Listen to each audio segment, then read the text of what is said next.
கனவுகளின் இரகசியங்கள் மற்றும் அவற்றின் அர்த்தங்கள்.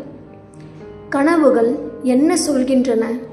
சுப சொப்பனங்கள், நன்மை, அதாவது நல்ல கனவுகள் வர்றது நம்மளுக்கு நல்ல விதமான பலனை தரும். எந்தெந்த மாதிரியான கனவுகள் வந்தால் அதனால் என்ன பலன் நம்ம கிடைக்கும்னு பார்க்கலாம்.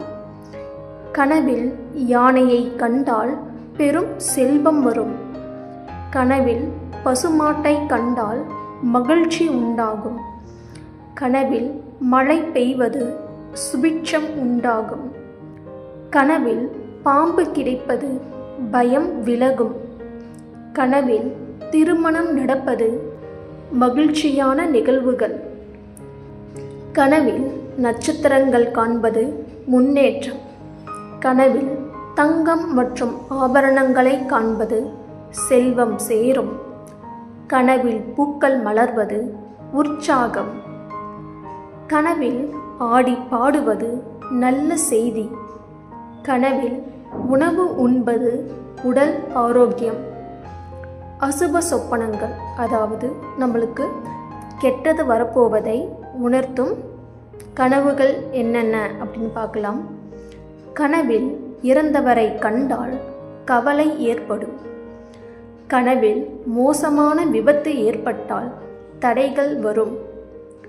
கனவில் பாம்பு கடித்தால் கஷ்டம் மற்றும் பயம் ஏற்படும். கனவில் தண்ணீரில் மூழ்குவது ஆபத்தை குறிக்கிறது. கனவில் வெள்ளம் வருவது இழப்பை குறிக்கிறது. கனவில் கோயில் மூடுவது வருத்தத்தை உணர்த்துகிறது. கனவில் முடி வெட்டுவது நமக்கு ஏற்படும் அவமானத்தை குறிக்கிறது. கனவில் நாய் கடிப்பது நண்பர்களால் துரோகம் ஏற்பட போகிறது என்ற அர்த்தம். கனவில் அழுவது துக்கம் வரப்போகிறது என்ற அர்த்தம்.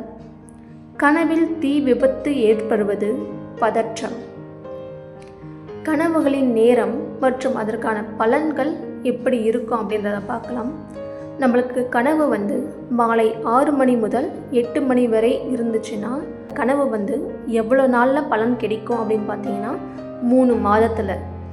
அதே இரவு 8 மணிலிருந்து 12 மணி வரை நம்மளுக்கு அந்த கனவு இருந்துச்சுன்னா அது 2 மாதத்தில் நடக்கும். நள்ளிரவு, அதாவது 12 மணி முதல் 4 மணி வரை வர கனவுகள் ஒரு 10 நாளில் நடக்கும்.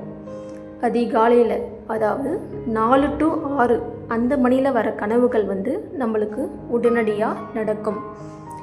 கனவுகள் வேறு ஒன்றும் இல்லை. கனவுகள் நம்மளோட மனதின் வெளிப்பாடு தான். அதுக்கான சரியான புரிதல் நம்மக்கிட்ட இருப்பது ரொம்ப அவசியமானது. நம்ம யாரோட சொத்துக்களுக்கு எல்லாம் ஆசைப்படக்கூடாது அப்படின்றத பார்க்கலாம். சிவன் சொத்துக்கு நாம் ஆசைப்பட்டால் நம்மளோட குலமே நாசமாகும். நம்ம பங்காளியோட சொத்துக்கு ஆசைப்பட்டால் வம்சம் அழியும். பிராமணனின் சொத்து சாபத்திற்கு ஆளாவாய். கருமிகளின் சொத்து ஒன்றுமில்லாமல் போவாய். வாரிசில்லாத சொத்துக்கு ஆசைப்பட்டால் உன்னோட வம்சம் தலைக்காது. ஏழைகளோட சொத்துக்கு ஆசைப்பட்டு நம்ம அவங்களுக்கு துன்பத்தை தந்தால் எத்தனை ஜென்மம் எடுத்தாலும் நமக்கு மன்னிப்பே கிடைக்காது. இந்த எக்காரணத்தை கொண்டும் இந்த சொத்துக்களை மனசளவில் கூட ஆசைப்படாதீங்க.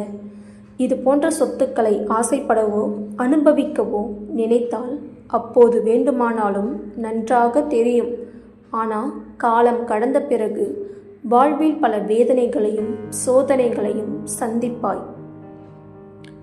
பெண்களுக்கு முதல் பிரசவம் அம்மா வீட்டில் நடப்பதற்கான காரணம் என்ன தெரியுமா? முதல் பிரசவத்தின் போது பெண்களுக்கு ஏற்படும் பயம் மற்றும் மன அழுத்தத்தை குறைத்து அவர்களுக்கு தேவையான மன தைரியத்தை அளிக்கவே தாய் வீட்டிற்கு அனுப்பும் வழக்கம் உருவானது. பிரசவ காலத்திலும் அதற்கு பிறகும் அனுபவமிக்க தாயின் அரவணைப்பும் முறையான பாரம்பரிய பராமரிப்பும் கர்ப்பிணி பெண்களுக்கு பாதுகாப்பான சூழலை உருவாக்குகிறது. மருத்துவ வசதிகள் குறைவான முற்காலத்தில் தாயின் நேரடி கண்காணிப்பில் பெண் மற்றும் குழந்தையின் ஆரோக்கியத்தை உறுதி செய்யவே இந்த நடைமுறை பின்பற்றப்பட்டது. அடுத்தது என்ன பார்க்கலாம்? ஒவ்வொரு பெண்ணிற்கும் அதிசய சக்தி இருக்கு. அது எப்படின்னு நாம் பார்க்கலாம். ஒரு பெண் 40 ஆண்டுகள், அதாவது சராசரியாக ஒரு பெண் 40 ஆண்டுகள் கர்ப்பமாகும் திறன் கொண்டவள்.